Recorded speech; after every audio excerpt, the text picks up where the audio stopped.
Well, good evening, ladies and gentlemen. I gotta say, I had to dress up nice. We have company from across the pond tonight, Mr. Billy O'Irish on TikTok. I had to put on the nice stuff. Um, Here tonight, 2 o'clock over there where he is. So we gotta say thank you for cutting into your beauty rest. But welcome in, Billy Hey, how's O'Irish, it going? as Yeah. I know you as Billy O'Irish. But here there's another name in your name tag there, Kevin McGloin. Yeah, Kevin McGlone. So, thanks for having me. Thanks for inviting me. Thanks for coming on, man. And thanks for dressing up. I feel slightly underdressed. I should have worn a collar, at least a hat. It's what okay. It's okay. I mean? So yeah, my name is Kevin. The Billy Irish thing came from, I've worked in motorsport for a number of years, doing media and photography and video and stuff. I've worked around teams and professional drivers in endurance racing in Europe. There's in GT3, for example, there's Pro-Am. So every team has to have an amateur driver and a professional driver. You can't just have in GT3, you can't just have a car full of pro drivers, factory drivers. So pros often refer to the amateur as the Billy, and it's Cockney rhyming slang. And when you're training drivers, professional drivers would tend to refer to them as, it's almost like a greenhorn on a ship. I got you. You know what I mean? In the States, you know what I mean? So pros would refer to another, they'd talk to another pro and they'd say, "Who's your Billy?" You know, and Billy is Cockney rhyming slang for Billy Bunter, which is a punter, a customer. Okay. Who's the paying customer? You know what I mean? So that's London Cockney rhyming slang. Billy Bunter is a punter. So if you were in the east, in the Bow Bells of London or East End of London, you know what I mean, you could say, what's a punter? You know, it's a customer. Right. You know, and Billy Bunter is a punter. And Billy has become kind of like a jovial, mocking, a bit like a greenhorn. You know what I mean? It's like when you like a pro might call another pro a Billy for making a mistake. Okay. You know what I mean? That makes it. Yep, that makes Billy. Sense, you know what I mean? It's almost like, you amateur. You know what I mean? And I've done a bit of racing in real life, and I've been around motorsport long enough that the Billy thing was kind of, I'm not the world's greatest sim racer. I don't have a 12,500 I rating. I'm here for a good time. I'm here to stream and enjoy myself. Right. So the Billy kind of thing stuck. The Irish thing came out of when I was in motorsport. Everyone knew me as Irish Kev. And it was Irish Kev because I'm Irish. I'm originally from Dublin, Ireland, and I live now in Silverstone in the UK. Okay. But the Irish thing was a bit like an accent thing. So I became known as Irish Kev. So So Billy in Irish was a bit like the the singer. So I kind of put the two together, Billy Irish, and Yeah, before you know it, it kind of stuck. funny. Last night on the So other show that I'm on the Speedway Review, Mr. Chris Burns there in the chat. I was saying, yeah, we got a UK streamer from named Billy Irish, and he was like, really, from the UK? I was like, well, yeah, that's what his profile says. Like, and then I had mentioned that I remember running into a Luigi's Authentic Mexican Food restaurant in New Jersey. So you can't right. just go off of where somebody is and No, what their name is. So it's no, always, you know what I mean. I've been to many an Irish bar that was never anywhere near Ireland. So you know right, what I mean. right, yeah. But It takes all sorts. But yeah, so Billy is a little character. If you look at my icon on my website or on my any of my socials, you know, he's a little oversized little race driver. He right. carries two helmets. He's wearing one, he's carrying another because in typical race driver fashion, you know, particularly with an amateur, he's got all the gear and no idea. I mean, and Yeah, that's that sounds exactly that's right. me and iRacing. You know what That I mean? sounds So exactly right. I'm with you know, you on that. there's quite a few of us out there who have all the gear and no idea. You know Yeah, what I mean? guilty, And I say guilty to as charged. people all the time, you know, I say to people on my stream, they're like, what, you know, what equipment should I get? What kit should I have? What should I do about this? Should I have this steering wheel? I'm like, look, buy the best you can afford. And really and truly, some of the fastest people I know are on some of the oldest kit. I like one Yep. of the fastest guys I know in the UK is on a 2002 Logitech G25. You know, Well, one of the fastest guys in the state, Tom Majeski, one of the fastest, best oval guys, was racing on a 17-inch laptop screen with a G27 yep. on a desktop. And I've raced. It was during COVID, but I raced with a guy who had his steering wheel screwed to his desk, and he had his monitor off to one side, so he drove like Oh that. wow!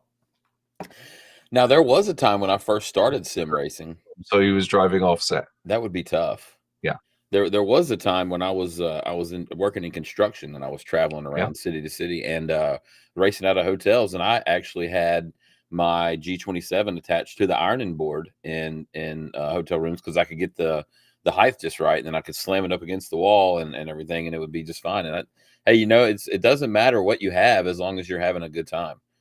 And funny enough, I knew one of the guys who worked on the first Project Cars, and he used to travel back and forth to the UK. From the States. He was from California, and he was traveling back and forth for development. And he had a sim in a suitcase. Hmm. So he had a fold out rig, and he had I think it was a Fanatec CSL. So it was a belt driven, but it was like the most basic thing that he could take the wheel off and fold it all flat. And then he had seat and pedals, and it just kind of collapsed inside itself. And then he used to put it in a roller suitcase. Yeah. Now, And he'd do like 2-3 weeks in a hotel in London, and he had his rig with him, and then he'd mhm. go back to California with his rig. I was the same way. I never flew with mine, but at one time when once I progressed a little bit, I was traveling around with a GTR triple monitor rig, and I had casters on the bottom of it. It was the steel version, and I would wheel this thing up in the middle of a hotel with all my boxes, my monitors, my PC, and they would look at me like, What are you bringing into our hotel?" But if I was there for a few months, like it made sense, and I just had a triple Yeah, yeah, monitor rig in my hotel yeah, room, and I'd race every yeah. night. It's pretty fun. And on a similar vein, but in a different industry, I know a particular he's practically a household name. I know a particular IT executive who travels the world with his own gym. And his security team go into his suite before he arrives, and he has his own personal gym. And how I found that out was a friend of mine was she was on his. I used to work with this lady, and she was on his closest entourage, and she heard noises one morning coming out of the suite next to her, and she was like, "What the hell?" She thought somebody was getting beaten up, and she went out That's to her funny. security team who stood in the door. They're like, "No, no, no, he has his own personal gym inside." So yeah, it's amazing what goes on in hotel rooms. Yes, it is. So how does one become a full-time sim racer? Really good question. I first came over to the UK in 1995 as I was meant to be going to university in Dublin, and I came over summer holidays, and I stayed. That's the long and short. I got a job, I got some money, and I stayed. And I've worked in IT for a number of years, and I worked with startups. A lot of American startups, one of which we sold in 2014 for $1.5 billion. We sold it to the third largest software company in the world at the time. And I basically built partnerships around the world for software companies. That's what I did. And I was working with a California-based startup in 2019 to 2023. And I was on a plane to Spain, and my Apple Watch said to me, "Your resting heart rate's 164 beats a minute, and you haven't moved in 10 minutes." And I was like, "Well, I feel okay. That's dangerous. I just been running around the airport trying to get onto a plane. It's hot. It's May. You know what I mean? Maybe I'm just, a little bit excited by it." Right. And I came home and I went to see my doctor, and he was like, "Okay, need to keep an eye on that." And then, very long story cut short, about 2 weeks later, my Apple Watch went, "Your resting heart rate is 39 beats a minute. And the normal heart rate's between 60 and 100. Right. And it's like, your resting heart rate's 39 beats a minute, and you haven't moved in 10 minutes. So you need an ambulance," is basically what my Apple Watch was saying to me. So a friend of mine is a doctor, and I phoned him, and he was like, "Yeah, you need to call an ambulance." So I said to my wife, "I think I need to call an ambulance." And she said, "Yeah, there's a like a non-emergency number. So like your 911, there's a non-emergency number in the UK you can call before you dial 911." And they went, "Yeah, you probably need to call an ambulance. We're going to call an ambulance for you." And I said, "Look, I'm going to drive into the hospital." So I drove into the hospital, and they took some blood, and they took some blood pressure measurements. And because I had an Apple Watch, I took an ECG on my watch, and I was able to give it to them as a PDF, which was great. That's because awesome. rather than how did you feel, right? You know what I mean? This is how I felt. Yeah, here it is. You know what I mean? Because your idea of how you felt at 39 beats a minute and my idea might be two different things. Right. So like I literally emailed it to them, and they were like, "Yeah, you're going to need a pacemaker. There's something wrong with your heart. You're going to need a pacemaker." And I was like, "Am I having a heart attack?" And they're like, "No, your heart's not well." So I spent about 4 weeks in a critical care unit, and I was diagnosed with a very rare disease that basically my immune system is trying to kill me in whatever way it can possibly do. Oh wow! I've got a disease called sarcoidosis, and there's a rare version of it, the limited edition ultimate collector's set, which is called cardiac sarcoidosis, which happens in 1 in 10,000 cases. Sounds like that's the path you went down. I've got the ultimate collector's edition metal box set. Go big or go home, you know right? Go big, or if you're going to tick all the bells, you know what I mean? That's right. That's right. You know what I mean? Make sure you list all the options on the car. So, yep. So they said, right, to the point that they had dealt with 10 patients in the local hospital, but they'd only ever diagnosed 2, and I was number 2. Oh, wow. So they again, very long story short, they were trying to figure out what was going on. They put a pacemaker in me. The bottom half of my heart doesn't work because of some damage that my immune system has done to my heart. And the pacemaker is now doing 100% of the work for the lower half of my heart, effectively. Okay. So I'm Iron Man. I've got a box just about here that's made out of titanium.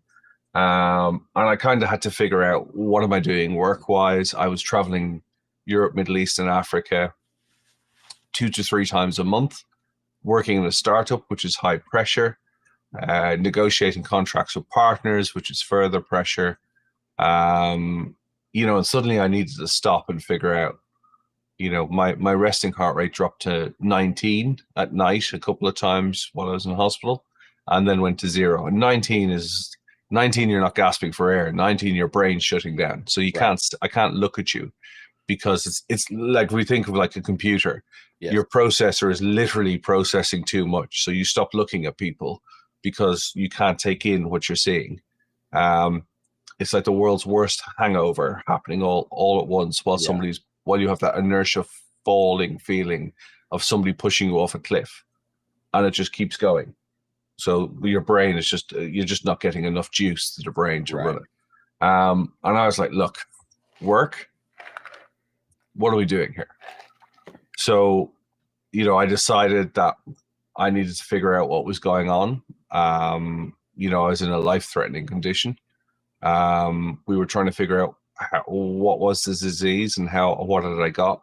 And I took some time off initially, and then said to work, "Look, I'm not coming back. I've got to figure this out. This could be weeks, months, years. I don't know." Right. And then in October 2023, my oldest friend in the UK said to me, "You got a rig?" I raced. I've got friends who race motorsport, and we race private. You know, we race on hosted servers, lockdown hosted servers with some of the GT drivers, both here in the UK and across Europe. And we dabble in iRacing. He's like, "Have you seen this guy Rory Alexander, who's a PlayStation? He plays PlayStation in the UK." And I was like, "No, don't know. Like, I haven't had a PlayStation in years. Like, don't know." So he put him on YouTube, and he showed me Rory. And Rory's like late 30s, early 40s, family man, couple of kids. Around the launch of Gran Turismo 7, he decided he was going to go all out, change his career, and stream Gran Turismo 7 races on YouTube. And he now does it full time, and he does it 5 days a week. So my closest friend said to me, "Have you seen this guy, Rory Alexander?" And I was like, "No." And he's like, "Watch him." And he said, "You should do that while because I have to keep moving. That's my character." Right. And he's like, "While you figure out what's going on with your life and whether you can work again or whether you're going to go on disability or what's going to happen, you know what I mean? Because like all sorts of things are flying around it. While we figure out what's going on, why don't you go sit in a rig? Because you got to sit at home. So why don't you go sit in the rig, and start streaming? I own it. Like I said, I've done motorsport photography and video. So I'm actually talking to you through one of my video cameras that I used to do video with in motorsport. I had all the kit sitting around. It was just a matter of setting up the mics and the video kit and adding it to the rig. So it certainly sound like you had the IT knowledge to set all. Oh yeah, that was so easy. Like I had a joke that like during COVID, when I was working from home during COVID. I have a before I was diagnosed with this illness, I have diabetes. Diabetes is a life-threatening condition, so they were like, "Don't get an infection because we don't know how it's going to affect your immune system." Right. You know what I mean? So I was working from home as much as I could.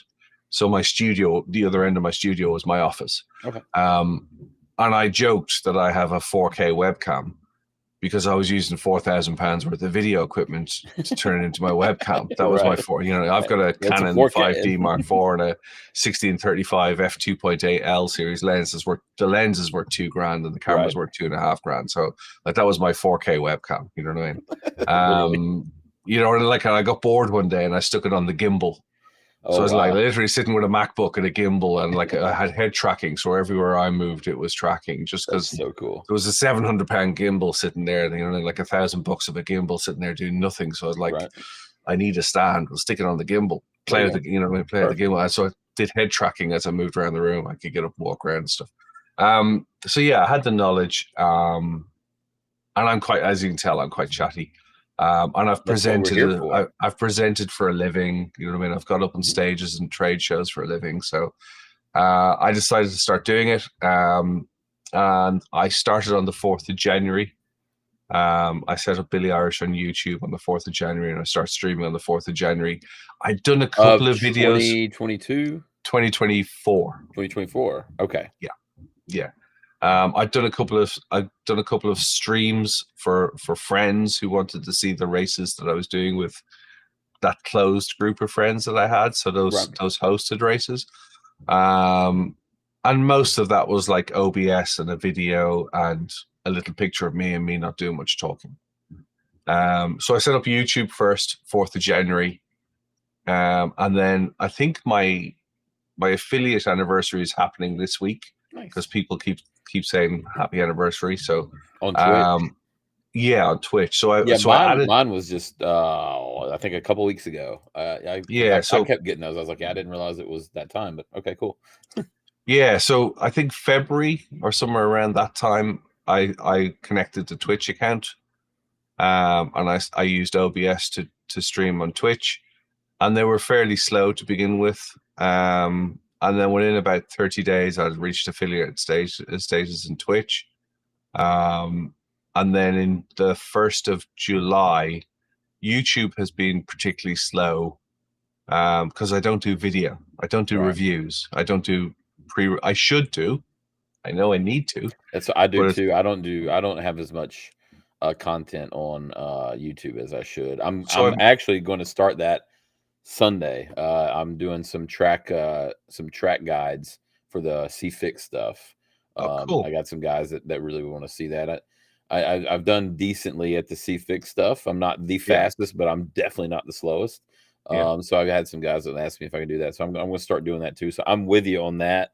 On that aspect of, man, I'm so far behind on YouTube and I really need to get on that. So I feel that.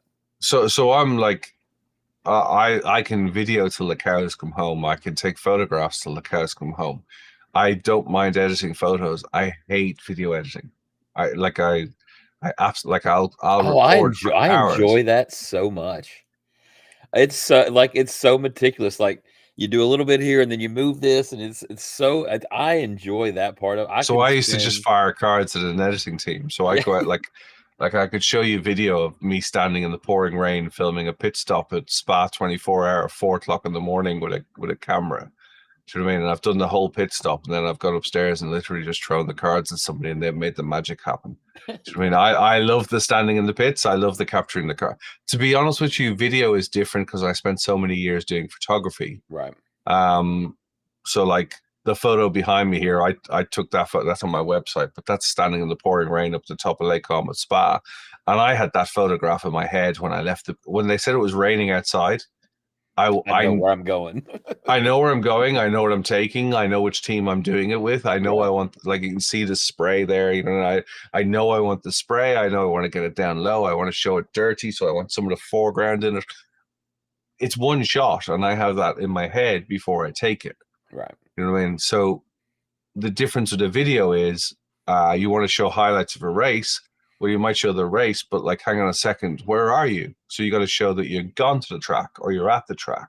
You got to show the people walking into the track. You got to show the car being prepared for the race. You got to show the start of the race. You got to make a whole story out of it. You got to make that whole story. Whereas a photograph tells you one image. It's 2 cars that are going around the track. It's pouring rain. Do you know what I mean? It's dirty. It's gritty. You know, so you should be, if you take photos properly, you should be telling your story within that one image. You know, that's where video is difficult. That you just said that, because it just equated in my head with that picture. That picture tells the same story that a 1 minute video could tell, right? Like, oh, we know where it's at. It's cool. It's raining, and like you said with the video, though, it leads up to that, where that is just that I've never really thought about that, but that is absolutely and it's correct. That 24 pictures in a second, right? It's that 24 frames or 25 frames, depending where you are in the world. It's that in a second that you've got to think in an image. You've got to put that into an image. Yeah. So, switching gears real quick, because Chris just asked this question.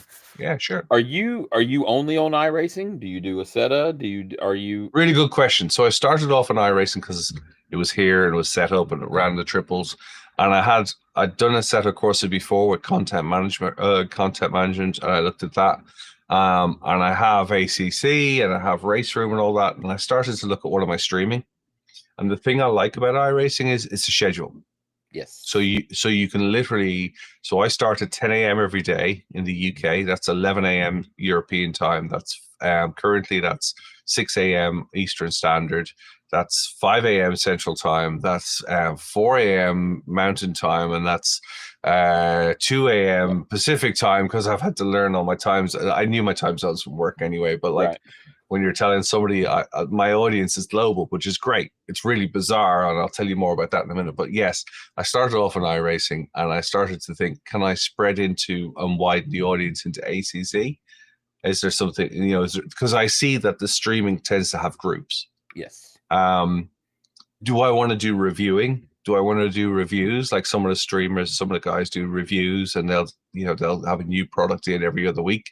Did I want to do that? All of that was kind of filtering around, and I had raced ACC myself, but I had only ever done it like offline.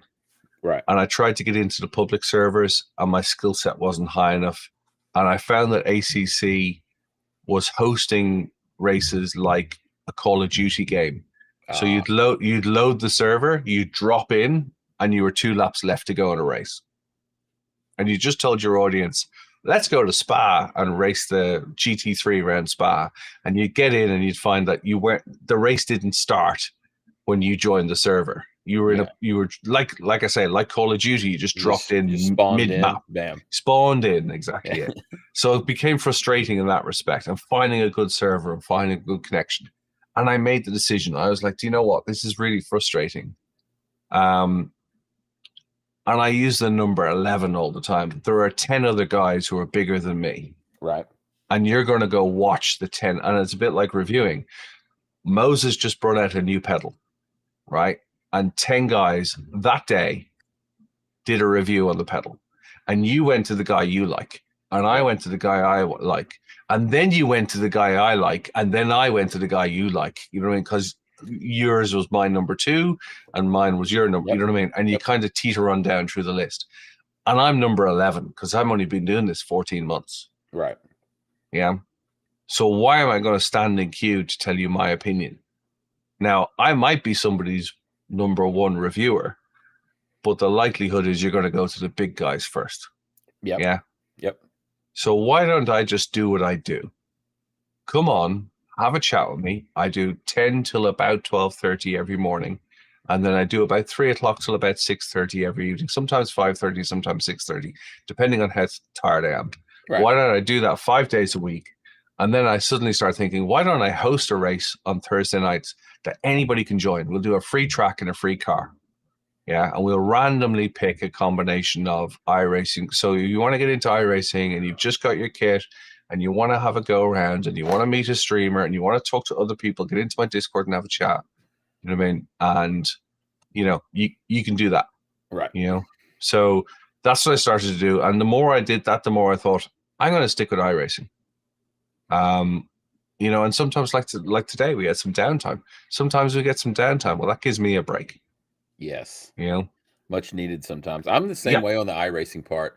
I started out when I started doing sim racing, I was racing R Factor. This was back in like 07, 08. I think it was R Factor with the VHR mod. So it was like NASCAR mod. And then when I got out of it, I got back into sim racing right before COVID started. And I tried some different sims, but I can't get off iRacing. Like you said, I know when the races are going to be. Generally, if I keep my IR about the same, I know about who I'm going to be racing with, right? So you kind of build some good camaraderie with both of those guys in the servers anyway. So I'm with you on that as far as the schedule of it and how it's all structured. It makes it nice for a streamer because you can get on a schedule. And that's the big thing about the streaming, like you kind of alluded to. When you do this enough, you kind of become your own. You become your own TV channel at this point, right? So people get up and they say, Billy's going to be coming on here in the next few minutes. Let me grab a cup of coffee. Let's go hang out. Same thing with myself. I get on about 8:15 every night, and everybody knows. Bam! If I'm not on by 8:15, by 8:20, I'm probably going to get a DM be like, "Yo, are you going live?" I start getting messages. It's like, wow, dude, I'm only 5 minutes late. Like, because I'm quite open about my illness, so like some of my regulars are like, "Hey, are you okay?" Yeah, it's like man, it's only been 5 minutes. Like, give me a minute. So I try and hit 10 o'clock. And I try and hit 3 o'clock or the times that I predict. Yeah. Chris has asked, "What's my most memorable iRacing moment so far?" One that comes straight to mind, and it's a good question, and there's been a lot of them, but one that comes straight to mind is not a win or anything, but I came off the last, so here's the other thing. I'm a Nürburgring junkie. I've been driving the Nürburgring in real life for 22 years this year. Yeah. It's in Germany and we're in the UK, so it's a 10-hour drive to get there, but once you do it, you can't not do it. And I'm pretty competent at Nürburgring in real life, and I'm actually slower on iRacing because my real life head says you can't do things. Right. Does that make sense? Because obviously death is the outcome. Yeah. I'm with you. You know what I mean? So you're like, no, I can't take that corner like that. You know what I mean? And but New Year's Eve, we were racing Mazdas, and I came off the last corner, which is the Dottinger House straight. I Right. came off the last corner onto the long straight, heading up the hill before you come into the start-finish area. And I was in 10th, and I slipstream round 9th. And sitting in front of me was 8 cars, side by side, all the way down the straight. And they just opened a little gap. It's a clip on my TikTok. They opened a little gap. Look at that after this. And I just slipstreamed the whole lot of them and finished first. And as I said it, a racing driver that I know who's on my stream all the time, he messaged on TikTok just as I came past 9th. So I was now in 8th, and the cars were in front of me. He just said, "Shake and bake, baby." And I said it out loud, and then we slipstreamed like Moses. You know what I mean? Down the middle. It's so funny. And no one even, I don't know whether it was spatial awareness or what, but nobody even tried to block, because it was just, we were 3 abreast all the way through, you know what I mean? But it was like, am I going to make this? Am I going to make this? That's but there's been, like, I did 12 hours of Sebring at the weekend. And there was, I started off we didn't qualify very well. I was with a group of what I'd call billies. So I was with a group of people who'd, one of the drivers, there was 4 of us in the team. I was the second fastest. And one of the drivers, she had never driven Sebring before, and she bought the track and the car that morning. Good. And it was the LMP 217 we were driving. So I went out for qualifying. I needed to go to a 50th birthday party Saturday evening. So I said, look, we'll break it into 3 hours, and I'll do a 3-hour stint straight away. We'll get me out of the way, and then I can keep an eye on the chat and Discord, and I can keep an eye on the stream and whatnot. So I did the 3 hours. I did the qualifying first, and I damaged the car because of new tire model. I spun out at the last corner before heading up to Sunset, and I damaged the car. I got a little bit of aero damage, and didn't qualify that well. And I ended up qualifying 11th in class. And I worked from 11th in class all the way up to 3rd in class in the first probably hour and a half. But that 40 minutes of working, now I subsequently went around Sunset, hit a GT3 and spun out. It happens. But it was the 40 minutes before that where you're cutting through the traffic. Oh, yeah. And 4th place and I were on last minute moves, you know what I mean? Like the all or nothing moves. Right. I'm pulling them off, you know what I mean? So going into turn 1, and one of the hyper cars comes past us, and we had to split to let him by. And then as we got back together, there was a GT3 in front of us, and we had to kind of cross over and split and go. So we gone down, the hypercar come down the middle of us, and then we kind of crossed and went around the GT3 and back. Those sort of moments are the bits that you want to clip forever, you know what I mean? And, you know, you want to show somebody, hey, you know, but I'm all principles as well. So I'm all disciplines in iRacing. So I'm not a great NASCAR driver. Yep. And as a European, we have a very mocking sense of how simple it is to turn left. And in actual fact, if you ever watch, you know, and I know you guys watch it far more than we do, but when you sit a European down and show them NASCAR and show them that it takes 3 cars to overtake 1, you know what I mean? It's, you know, right. And you have to get in the slipstream, and you have to, you know what I mean? You have to break the air, you know, tire strategy, pit strategy, pace car strategy is all things that, fuel strategy is all things that gets taken for granted when we just see, and the fact that both in real life and in iRacing, they're doing 200 mile an hour. So, you know, yeah.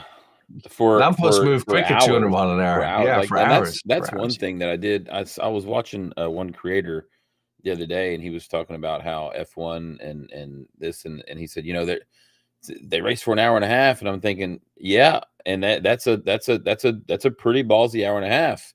But now let's double that and just keep going, right? Yeah. But that was my thing. I've got a lot of, like, I was a big F1 fan when I was a teenager. I'm old now.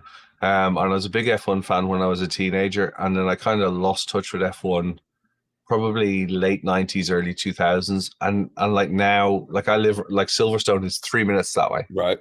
Yeah. And people say, oh, do you go to the F1? I'm like, no. Like when I was in media, when I was doing photography, they're like, oh, like the guy who started off Keith Sutton and his brother Ken Sutton, they started off Sutton Imagery, which is basically photography in motorsport. Right. Keith started off shooting some guy called Ayrton Senna when he just left go-karts, right? And said, can I follow you around and take pictures of you? Yeah. His offices are 4 minutes that way. Yeah. And he started motorsport photography. You know what I mean? As a profession, as an agency, Sutton Images is like, you still see him on Drive to Survive. He's in the photography pool. Right. You know what I mean?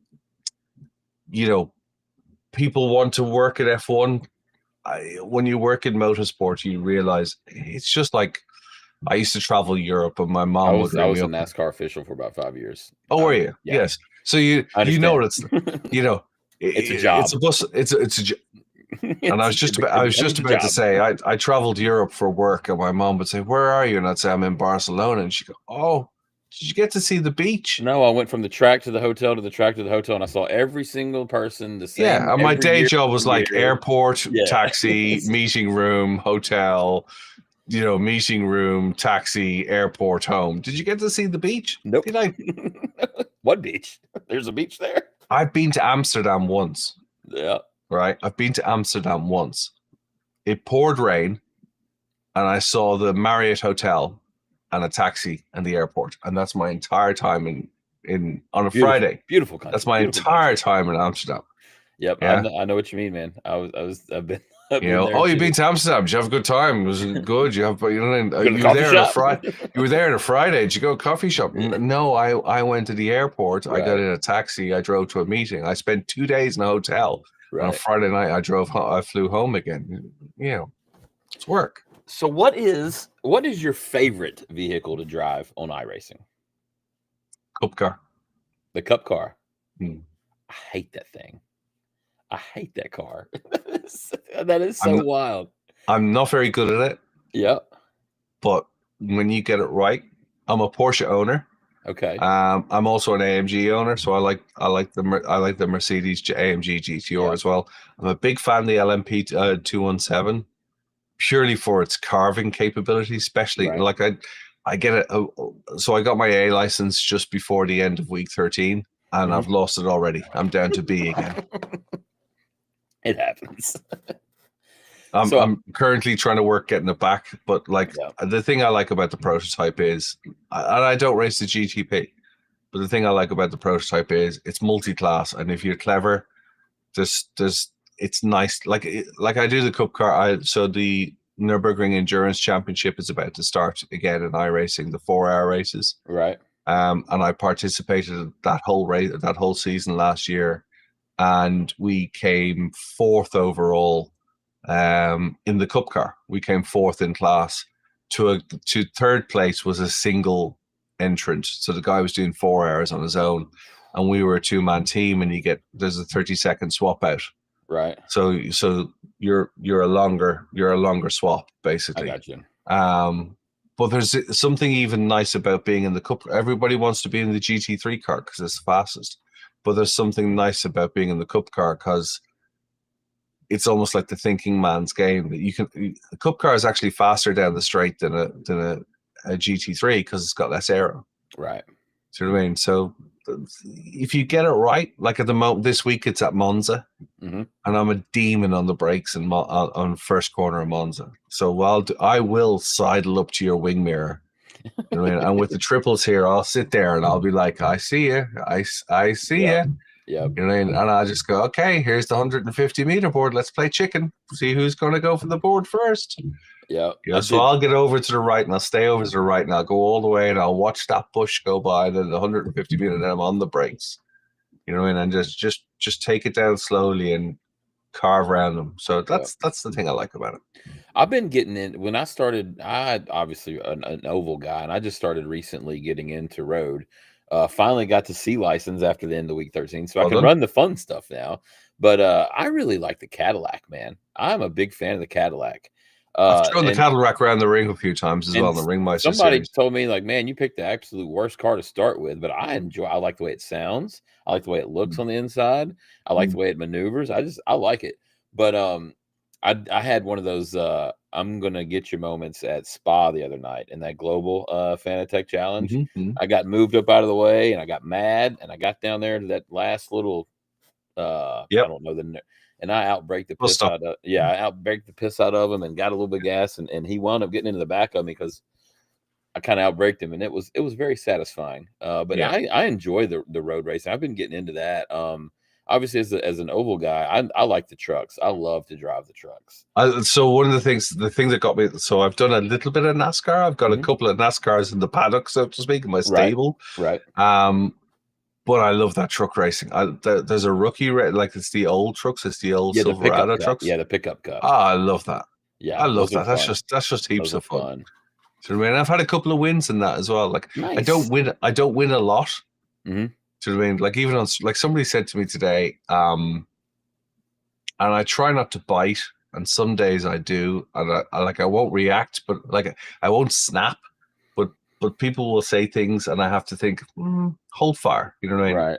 I try and keep my cool rather than lose my cool at people. Yeah, me And they were too. like, how long you been doing iRacing? And I was like, this is 8 years this year. And they're like, so why aren't you any good at it? Or why don't you win or something? And I was like, okay, let's explain this out.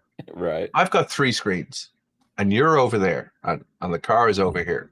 And I've got Twitch there on the screen in front of me. Right. And I've got TikTok right underneath the camera. So when I look at TikTok, so you're underneath my camera at the moment, so I can get some sort of eye contact. As I look at you, I'm kind of like somewhere, I'm within your eye line, so to speak. Although I'm looking down, you're Right. there if you follow me. So your camera's just up here. So your screen, I've moved my browser so I can see you. So I normally have TikTok there, and then up here on the corner, over here, if I get my fingers in shot, over here I have an iPad. Yep. And I have YouTube on the iPad.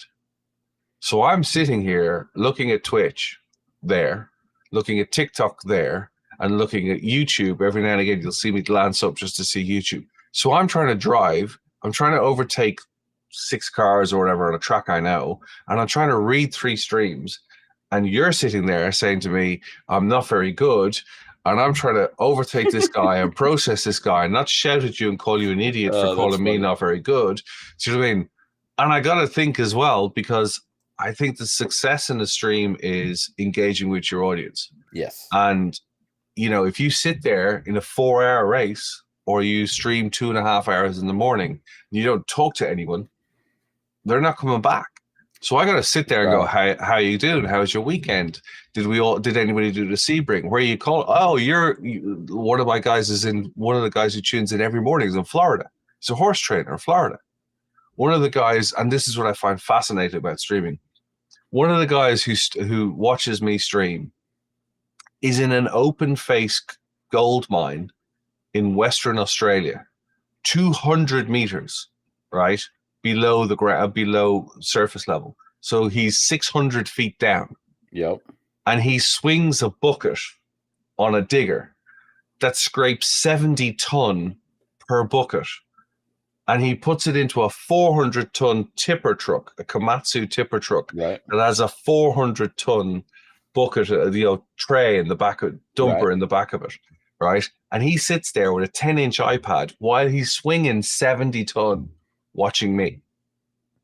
See, and he does 6 weeks on and 6 weeks off. Yep. So I see him for 6 weeks. Right. You know what I mean? Or he talks to me for 6 weeks, and then I don't hear from him again for 6 weeks because he's gone home. Right.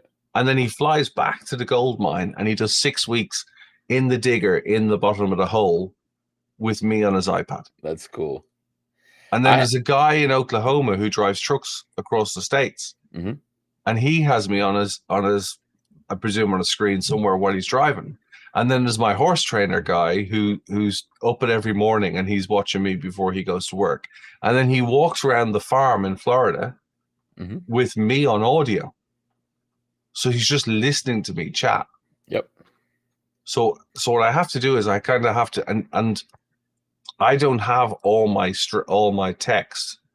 I haven't found an application yet like there is an application that will deliver all your streams chat in one, but it delivers it as an overlay on OBS. It doesn't deliver it as an overlay on my screen. Yeah, that's what the same thing with like Streamlabs. If they could ever have a pop out or OBS would have a pop out chat that stays on your screen like TikTok does, oh, it'd be glorious. So I don't run my OBS. My fourth screen is up here, and I don't run OBS open because it takes frames from iRacing. So I minimize it. So you Yeah. can have chat in your OBS. You can have multi-stream chat in OBS as long as you leave OBS open. But OBS, when you leave it open, the fourth screen is then trying to do OBS at 60 frames a second when it's doing the three screens at 165 So frames a second. I got a external chat for OBS and I Yeah. put it up on my fourth monitor and I dragged my OBS back down to my third monitor. So and then it puts it in the background of iRacing. I don't know if that makes a difference, but I haven't seen much drop. So what I've done now is I use TikTok's chat. I don't use TikTok Studio because it robs frames. Yes, I mean, does. like 50 frames. Yeah. Yeah, it's sloppy code. I'm very fortunate that I've got direct communication with them, and I've told them that. So they reached out to me and said, "Look, the way you get TikTok agents want to represent you and all that." They reached out directly and said, "Look, do you want to be on our gaming crew?" And I have. And they said, "Why aren't you using Studio?" And I said, "Look, it's just slowing me down, slowing down my game." Right. So I've got an OBS key, and I stream through OBS to TikTok, YouTube, and Twitch. And I've got a browser-based chat for TikTok Studio, for the browser-based TikTok Studio, and I use like a Windows professional tool that allows you to take any application and leave it on top all the time. Mm-hmm. So I just use that chat. So when you see my stream, you'll see my Twitch chat on the screen in front of me. I got you. But my TikTok chat is over this side, and my YouTube chat is over, and I've kind of got used to keeping them separate. Mm-hmm. Whereas I think a lot of the tools that are there are designed as overlays because they expect, the person who's creating doilies on their stream or, arts and crafts is able to look at their OBS because their OBS, it doesn't matter what the frame rate is of their OBS. Right. But I try and engage with those three. And because those three can't see each other, if you say something in TikTok, you know what I mean? I'm like, "Hey, Dave, thanks very much for calling. Good to hear you. Oh, you had a great weekend. You're at Sebring." Right. And then what I do is on TikTok, I give subscribers text to speech. Yes, me too. And the guys, and I haven't developed my Twitch enough. My homework should be, I should do more engagement with the Twitch capabilities rather than, so I don't understand emotes. I don't know why anybody would want to use emotes. I don't understand. I don't understand that either. It's funny you say that because I literally had a guy tell me today, "Hey man, you need to set up your channel points so we can." I was like, "But what does one of my Like, guys has 96,000 points to use. He's Yeah, like, "What can I use?" I'm like, I don't "Okay." know. Cool. It's like, good job. You've been watching me. So I try and transpose the conversation between the three. I gotcha. But some of the guys will actually use the text to speech, to talk to the other channel. Right. Oh, that's funny. Through my stream. They talk that their platform inter-platform communication. Inter-platform through my stream. That's awesome. But there's a fairly loyal, it's not huge numbers. It's not like I met Matt Malone in Dortmund. I drove to Dortmund in October. I've got a C63, and I thought, you know what, I'm gonna get on the road. I decided the night before I was gonna drive to Dortmund. And my wife is like, "Just do it." And although we're in the UK, there's a train between the UK and France. There's a tunnel. You drive your car onto the train, and it's 20 minutes on the train. You drive off, and you're in France. So she was like, "Just do it." And I did my first selfie TikTok. Right. And I pulled into a petrol station, a gas station about 10 miles down the road. And I was going to go, "Hey, it's Billy here. We're just getting on the road. I'm just about to fill up and, putting some juice in the beast, and, stick with me and follow me as I go on this road trip, blah, blah, blah." And that's what I wanted to say. And, I've roughly said it there, but I could probably polish that in about 2 goes talking to you now. Right. It took an hour. I feel that so much. because I was just so I I was feel that. So yeah. that content I made before the show started of, hey, we're going to, it had took me like 5 takes. I started it at They were 9:30 and I standing in wound the up petrol station. They were standing in the gas station, going, "What's that guy doing over there?" Because I'm what an like, idiot. and they're in the petrol station looking out the window, going, Oh "What yeah. the hell?" Because it's not really done. You know what I mean? It's not really done in the UK. Yeah. You know, they're very like we're a very conservative culture. Yeah. So Yeah. standing out, going, you know what I mean? It's just like, Has he what's he gone mad? doing? Has he gone mad? Like, He's one of those YouTube streamers. oh, Weirdo. You know what I mean? yeah. It's kind of like, you know, it's not quite socially acceptable. It Yep. probably is with younger people. When you're standing in the Shell station and you got your car parked up and you're kind of like, I was kind of like, how do I position the car? How do I get the car? Because I need to tell them I'm trying to Yeah. I'm trying to make an interest out of my cars. I'm in the C63. So I'm kind of like trying to get it off. And of course it keeps wanting to I bought a gimbal and the gimbal kept turning to me. And I'm like, no, I want, so I end up ripping That's the good gimbal stuff. off and I'm holding it up to, is that, yeah, that'll do. Yeah. It took an hour. It was a minute long. It took an hour. I was nearly late for the train. What you mean? I know what you mean. You know, hey, I've it's so me. I'm bad. just headed to the show.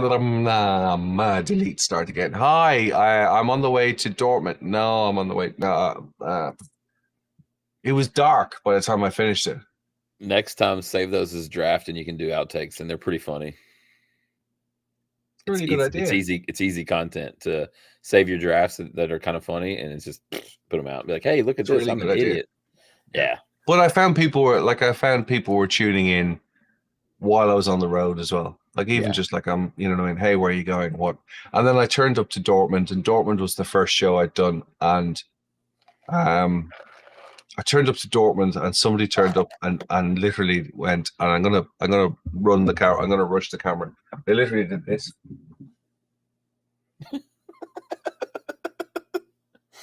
Hey. And I just walked in the door. I was like, I slept in the car during the night because I drove through the night to get there. Right. So I'd taken a couple of hours sleep. I needed a shower. I needed a hotel. I couldn't sign into the hotel till 3:00. And somebody came up to me and went, hey, man. like in my face. And I'm like, hi. And they're like, you're Billy Irish. And I was like, what? And they're like, you're Billy Irish. Yeah. Can I get a selfie? Isn't that strange? Isn't that strange? That was the first time it happened to me. That happened at Daytona. Yeah. I was almost like, why? That happened to me this year and a couple years ago at Daytona, which obviously I have the captain's hat, so I'm a little bit easier to spot, right? But walking through the Cup garage on Sunday, you know, I'm streaming it, and I got people yelling from the fans on Big Duke, we're watching your stream. I'm like, what? Like what? Yeah. And I had people wanting to get selfies. I'm like, man, this is weird. It's weird, but yeah. No, look, like it's I'm cool with it now, but it was like, you know, it was that moment like I've just done to the camera. It's like you're not on TV anymore. Yeah. You know what I mean? So now I know when they're doing it, they're like, is it, you know what I mean? You're kind of like, yeah. So yeah, it's been interesting. It grew really fast during summer. Right. So 1st of July, I had a couple of hundred followers from my friends, and I had 1,000 within a week. Nice. So it just went poof, and then like by September it was about 7,000 or 8,000, and then it just dropped. Yeah. Because obviously everybody went back to work, everybody went back to school. Yep. But what I find is really surprising is one is the breadth of the audience. 68% of my audience is over 25. Yep. And only 30% of my audience is from the UK, and the rest is from around the world. Yeah. You know, that's pretty awesome. And that's, to be fair, like I'm pretty sure I'm coming to Chicago in September. Nice. For the Sim Expo that's going to happen in Chicago. Yeah, I'm going to try to go to that too. Yeah, I think it's going to be the first one in the USA. There was meant to be one in Austin in March, and I went to Maastricht, in January, and that was pretty bizarre as well, because a sim manufacturer said, "Hey, we're having a dinner. do you want to come along? And I was like, cool, yeah, okay. And I sat down with like Dan Suzuki and Race Beyond Matter and all these European Right. bigwigs of, you know, I follow that guy on YouTube and I've Right. watched him, and you know, and I'm sitting having dinner with them, and I was like, hang on a minute. Pretty cool. And then I went home, and I didn't know before I start doing this. I didn't go on people's live streams and comment. I'd watch them, but I wouldn't click in. They wouldn't, like, I'd lurk. Yeah, yeah, there you go. That's what it is. I'd lurk. And I dropped into somebody, and they went, "Hey, Billy, really good to see you at the weekend. Sorry I didn't get to have a chat with you over dinner." And I was like, "Holy crap!" You know what I mean? Like, you know me? Like, yeah, I'm with you. I'm with you. You know what I mean? So yeah, it's been it's been interesting. I'm not there, you know, it's not there yet, but it's like, yeah. So I've got some ideas of where we're going for 2025. More content needs to be done,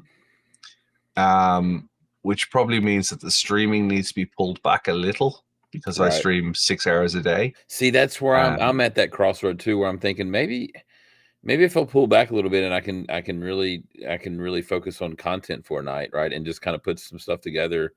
But then I just want to then I just want to race. You know, it's just like, well, I don't want content. I want to race. Like, if I'm going to race, I might as well stream. But exactly. Like I was wanting to do something the other night, and I was like, I said to my wife, because my wife works and my wife comes home and she's like, she knows I'm up. Like, she won't come into the studio until I open the door. Right. You know what I mean? Like, we call her the tea angel, because like mysteriously cups of tea will turn up. Like, you just get the arm and the cup of tea will turn up during the day. That's awesome. You know, so I've become known for my Lego mugs, which one of my cats has destroyed 2 of them so far. Oh, nice. Oh, those are cool. We have a deaf cat, and he has a tendency to push them off countertops. It happens. So these are the 2 destroyed ones. So we kind of keep them. But I've become known for my Lego mugs. And she makes me tea, but she'll let me do my thing, so to speak. But I went down and had dinner, and she was watching a program I wasn't really interested in. I said, I'm just gonna go up and probably do a race. She's like, okay, fair enough. Here, okay, see you in 3 hours. No. I'm only doing 1. That's what I do the same thing. It starts at 1:45, at like 45. I'll be off at, I know you guys don't use 1:45. It starts at 9:45. I'll be off. No, quarter 2 works for me. I use 1:45. Yeah. 2:30 is the other one. I used to work with guys out of Atlanta. They're like, 2:30 what? Bottom of the hour. Yeah. Bottom of the hour. You know what I mean?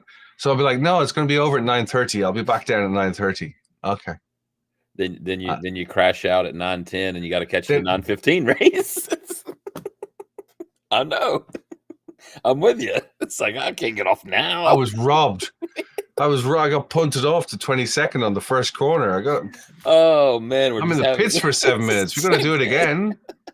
Can't leave it like that. I've lost 0.5 of safety rate. And I gotta have another go. You gotta go get it back. It's like a gambler in Vegas. I know what you mean, man. I gotta win this time, Yeah. So then I'll get, I'm just off to bed, and I'm like, what do you mean you're just off to bed? Okay, it's, you know what I mean. But the other thing I've started to do is, well, if you're going to do the race, you might as well stream it. Yeah, I have found though that iRacing, since I've streamed for, I don't know, 3 years now, and it's every night, it's kind of boring not streaming. Like, it's hard for me to turn it on and run a race and not stream it, because I like the interaction. Like, there's something about that that's made it's like, man, this is boring. Like, what am I doing? Like, how do you guys play this? The other thing I've tried a couple of times, and they're all sitting on the hard drive here, is I've done the piece to camera, and then I've recorded the race. Yeah. So that I could do, like a, I don't know if you know Dave Cameron. Oh yeah. So I've met Dave, because people say, you look like Dave, you Dave's brother, because I'm bald and wear glasses. So we have a joke that Dave and I will never be seen together. Nice. But I met him at Dortmund, and there is actually, we did the whole don't cross across the streams from Ghostbusters. So he put his wife between us. You know what I mean? So that, but he's been quite support. He was really been really supportive as well. And so has Lawrence D'Souza and a couple of other Dan Suzuki. A whole load of people have been really supportive. And I come from the corporate industry where everybody's like, "Hey, let me help you," and you kind of feel like they're putting a knife in you at the same time. So I was a bit suspicious when I went to Dortmund, and everybody was like, "I'll tell you how I can help you," and I was like, "Yeah, right, you can." Right. Do you know what I mean? No, everyone has been really super helpful. But yeah, I've done videos where I've thought, well, I'll make some content of a race, and I'll go, "Hi, we're just about to do Monza, so let's see how we get on." You know what I mean? And then I'll record the race and try and tie it together. And I've screwed it up and stopped the recording halfway through, or I've done the recording and never put the edit out. You know what I mean? It's like. So tell me, what equipment do you got going on? What wheel, what pedals, what equipment are you using? So I start building my rig. So I've had a sim rig of sorts. I've had a seat and pedals since I went to a trade show in 2000, and I bought a seat and pedals, a seat and a pedal area. You know what I mean? So it was like it was a seat on a bar with an upright for a steering wheel, and then it had like a pedal box area that slid back and forwards depending on the length of your body. And I've had that since 2000. And the guy who built that went out of business because he couldn't sell them. Now look at the industry now, right? Yeah. And I had a PlayStation then, I eventually bought a T500 RS. So I upgraded to a T500 RS. Yeah. And I had that for years. And the force of the T500 RS was so hard on this steel box tubing that it cracked the weld on it. Oh, wow. And I thought, right, I'm sitting in the corner of the sitting room. It was now 2014. I'd had 10 years, 12 years or whatever. And I was like, I knew I needed to get onto iRacing. I had friends who raced iRacing. So in 2017, I decided to build a rig. And I did an awful lot of homework. I spoke to race car drivers who I knew who raced for money on sims. And I asked them about running triples and whatnot. So it was always going to be triple monitors. Mm-hmm. I went from the T500 RS to a SimiCube in 2019. Okay. So I've got a SimiCube 2 Pro. I bought... Are those 32-inch monitors? No, they're 27s, 165s. Okay. And I bought a Cube Control CSX2 and the SimiCube together. And the day they arrived, the company I worked for folded. And I was like, I've just spent £3,000 on the wheel and wheelbase. Oh boy! And my wife was like, "Well, you haven't got a job now, so you might as well hang on to it." And I was like, "Well, use it." Okay, sure. So I had a CSX2. I've got the CSX2 is behind me. I won't get out of the seat to get it, but it's behind me on the thing. I've got a GT Pro, Cube Controls GT Pro that I use for single seater. I use it for the Cadillac. I use it for the NASCAR. I use it for the pickup truck. I use it for FF1600s. Well, those are fun to drive. Yeah, Gomez has recently given me one of these. Oh, Gomez makes some nice stuff. Yeah, so this is their new GXL V2. I think it's their best kept secret. Yeah, because it's got LEDs. That's a gorgeous wheel. From the X29. Yeah, very well built. I miss my clutches, but beggars can't be choosers. And when Gomez very generously give you a wheel to try out, you're gonna take it. You know what I mean?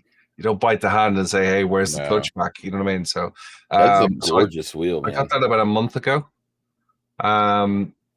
I bought a set of Huizenfeld Sprints when I replaced the T500 RS. So I bought a set of Husky Sprints. And I was at Maastricht, and Lawrence D'Souza was we were live streaming, walking around the show, live streaming. And Lawrence was talking to Richard from SimLab. And I didn't know what they were saying. And I was talking to my audience, and I was like, "Shh, look, big deals going on over here." That type, I was making a joke. Yeah. And Lawrence actually said, "Come here, you."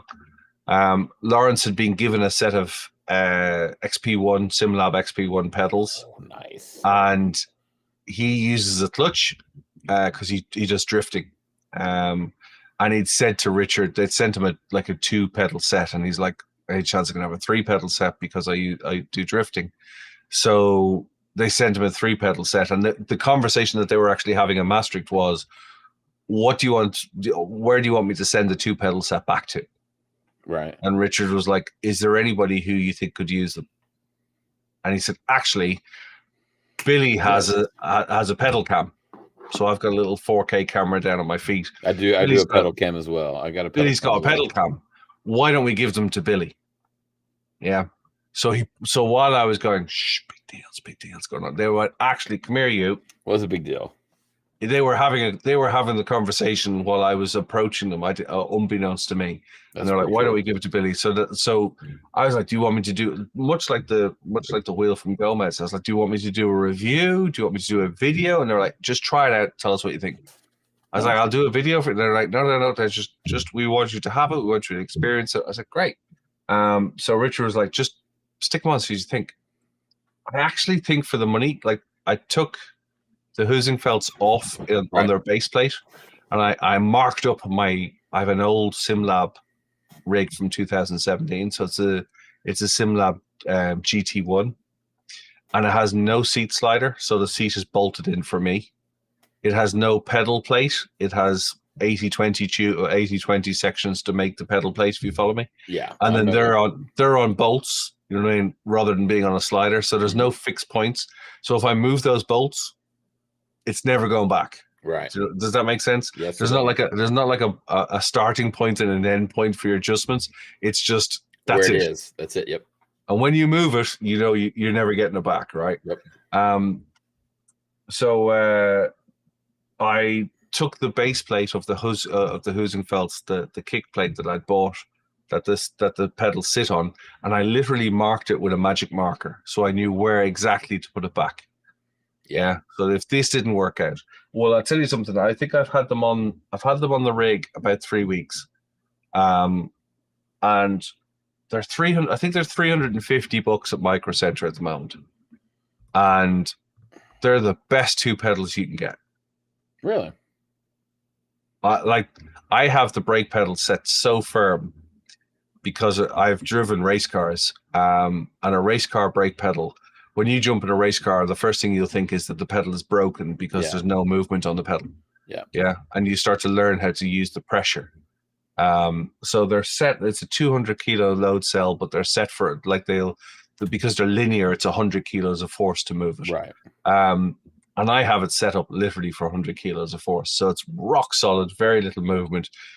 But at a car like the Cup car, you don't want brake travel. You want to be able to fluctuate before you lock up the wheels because you've got no ABS. There's no ABS and no traction on a Cup car. Right. So you want to be able to modulate as much as you can without locking the wheels, which is where a firmer brake pedal will stop that travel, which creates the pedal. Prevent you from getting to lock up so quick. I'm with you. Correct. For the money, they're definitely worth the money. Their build quality is excellent. They're very much toolless. You need an Allen key once. You know what I mean? Right. Yeah. Like even if you want to change the elastomers, it's like there's a little fastener that comes off, and the whole thing will come off in your hand in like 30 seconds. Whereas, in fairness to the Huizenfelds, they're an older design. They're nut and bolt everywhere to make them rigid. It's a pain in the ass. But the pain in the ass is that you then have to, like, I literally, if I was, I never touched them. And that's the other thing that's in fairness to the Huskies. I took them out of the box. They were great and I left them. Whereas these, I took them out of the box and I tried the elastomers and I tried the different springs. They were too soft to begin with, and I've made them really firm. Yeah. And I really like them. Right. So I think for the money, they compete with some of the best out there. Okay. That's good to know. I'd highly recommend them. I'd buy them myself. I can imagine that I'm probably going to be due for a new set soon. I've been on the same set of CRP pedals, Moses CRP pedals, for 2.5 years, and have had the Huskies. I've had them 6 years, and I think I've tightened the bolt. Well, there's one bolt on it I've tightened once. I've never lubed them. I've never tightened them. Whereas, in fairness, in this few weeks that I've had these on, I have actually, because I've had to. The first problem I had with them was they'd been sitting around for a while, and I found them like when I pressed on the brake pedal, it was like crushing snow. Yep. Do you know where you compact snow and then you get that kind of powdery bit on it? Crunchy type. Yeah. And I could feel that in the ball of my foot. It was annoying me. And little white lithium grease. Lauren said to me, just put some PTFE spray on it. Yep. And it went away straight away.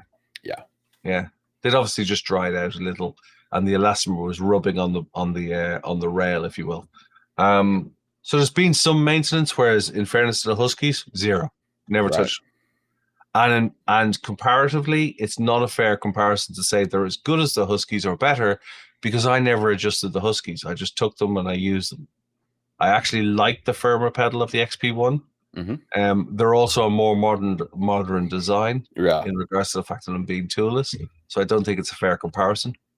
But yeah, that's the pedals. And then I've got a Husenfeld shifter that I bought and I've used a handful of times. It's here. I don't use it an awful lot. More of a paddle guy. Yeah, because that makes sense because you're a Euro guy. Yeah, that makes a lot of sense. A lot of all that's done. Yep, I'm with you. Yeah, and then I built the machine. I originally did I did a pre-built machine. Well, I did a custom build, but I built this machine myself in 2021. So it's an old spec now, but it was a 5900 with a 3090. So an AMD 5900, 3090, 32 gig of RAM, big power supply, 11 or 12 very glary, garish fans, because I thought I went from completely blacked out case to the other side. You know what I mean? Let's create a rainbow at the corner. Right. So yeah, that's due an upgrade. That'll do. We'll go 5090 this year. Yeah, I did. I upgraded my machine last year. Well, at the end of last year, I went with the i9 14th gen, which I did the BIOS update, but then I got a 4070 Ti. I got 128 DDR5. I kind of went big on some of the stuff because I didn't really want to have to change much in the next couple of years.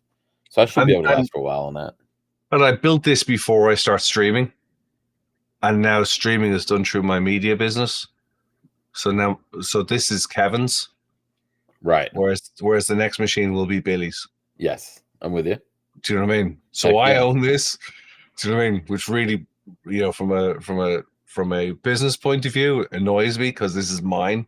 Yeah. Do you know what I mean? Whereas the next one will be Billy's. You know what I mean? And will be bought and built through Billy, through Red Square Images, which is the company that the media company. Awesome. So wrapping up, tell us where exactly, and then after this, I need you to email me all of your contact stuff, your sure. Facebook or whatever, YouTube. That way I can get it put onto the bottom in the thumbnail for it. So that way we can, everybody can find you when they watch it. But what time are you going to be on? Tell us kind of the disciplines and just give us a little rundown where we're going to find you at. Yeah, sure. No problem. So you can find me every day, Monday to Friday. So I stream 6 days a week. And I stream twice a day, Monday to Friday, 3 times on Thursday. I host a race on Thursday night. That's 8 p.m. UK time. And I host a Porsche Cup League on Sunday night at 9 p.m. UK time. And I'm on Twitch, YouTube, and TikTok every day. Every single day. Yeah. Simple as that. Me too. I'm with you. I try and take Saturday and Sunday off. Yeah, I feel you. There's 12 hours of Magello this weekend. I'm not booked in for it, but right. You never know. So yeah. So I kind of in doing the recovery piece, while I was ill and trying to figure out what I was doing, and having stopped work for health purposes, I decided that I was going to start doing this. Because you get one life, live it. Yeah, I'm with you on that. And at 40, I was 46 when I fell ill, and 47 kind of when I started this.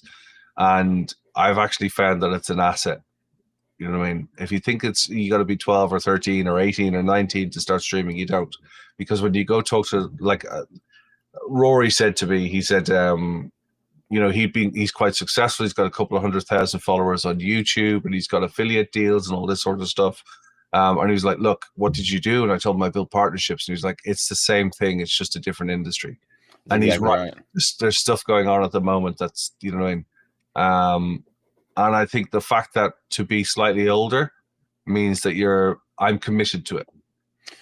Well, you come in with a little bit of credibility. That's what I've noticed. Like, I'm 44, so it's like some people think, well, this guy he kind of knows what he's doing, right? He's got a Yeah. little bit of age, he's fine, so that kind of helps. But also, it's funny that you mentioned some of the other things, like the way the world is consuming media right now Mm. is vastly changing. Like Yeah. print and radio Yeah. media is Yeah. nowhere near what it used Yeah. to be. Yeah. If you have the ability to put a camera in front of your face and you can get an audience on the other side of that, the sky's the limit, man. So one of my oldest friends, a guy I went to school with, is a film director, and I was talking to him today on text. He's in Dublin, and I was asking him how things were, and he said things are changing. And I said, "What do you mean things are changing?" And he's like, "If you're graphic design, you're a photographer, or you're a animator, you best be looking for a new career." And I was like, "What?"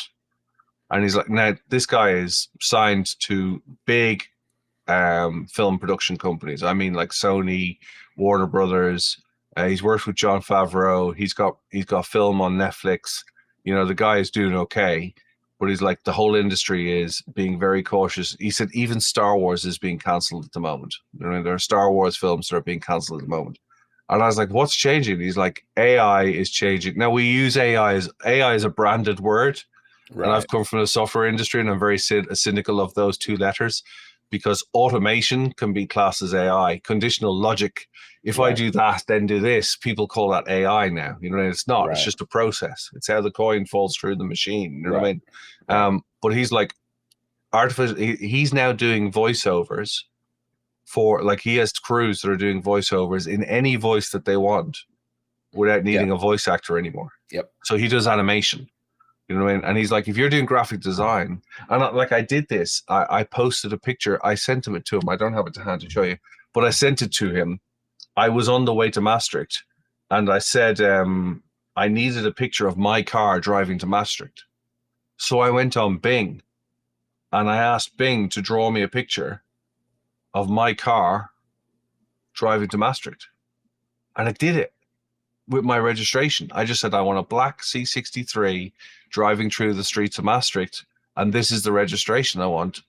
And like I know you can't really see it, but like it did it. Oh, I can see it. Like I mean, I can see it good enough.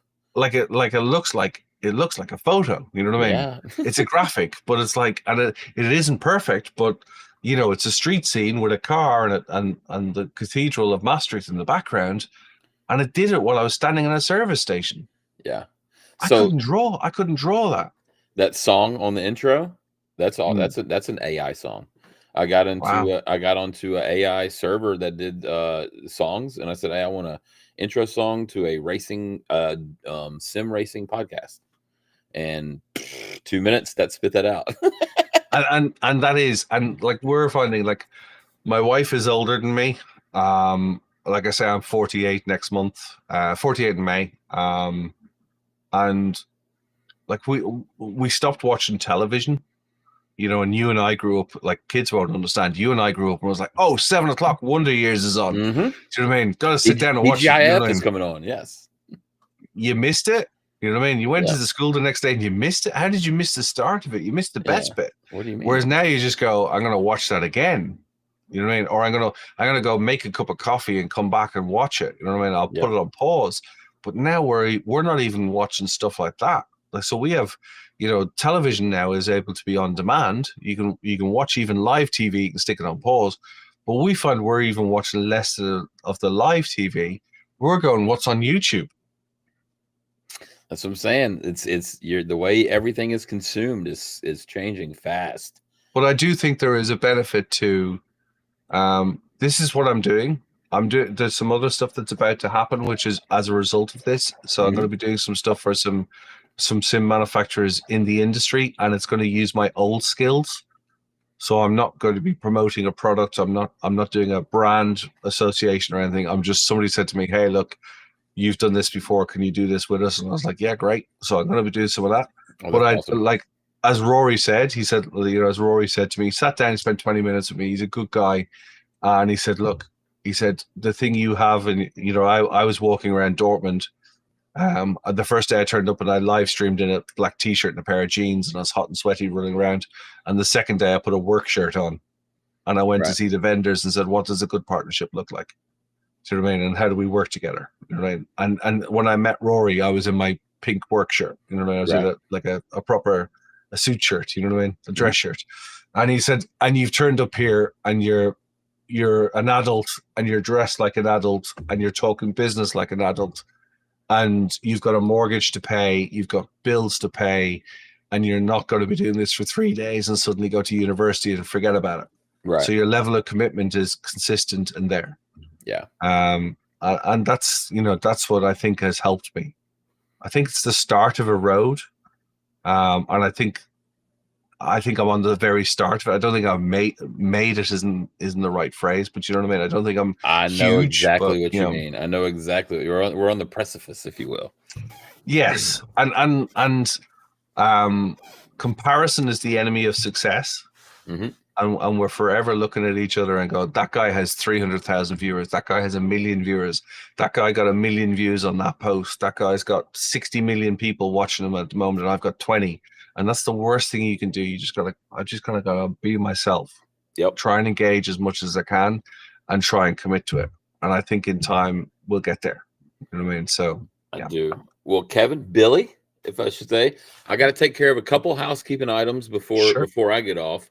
And maybe I would like for you to stick around to hear this. So our show sponsor, happyhourracing.com.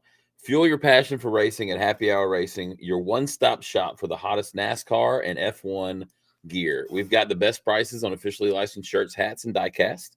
Plus, supercharge your fan experience with our exclusive monthly and weekly subscriptions. These are pretty cool. So they've got... Oh, hang on. Hang on. Where'd it go? Cool. So they've got already some of these winners stuff out. So they've got these subscription boxes. Right now, if you use promo code ATYL2025, you can get $5 off your first order and get the 1-month subscription box for free. Visit happyhourracing.com/ATYL today for the latest gear and best deals. That's happyhourracing.com/ATYL. They've already got these winter shirts out from Josh Berry, from Justin Allgaier, from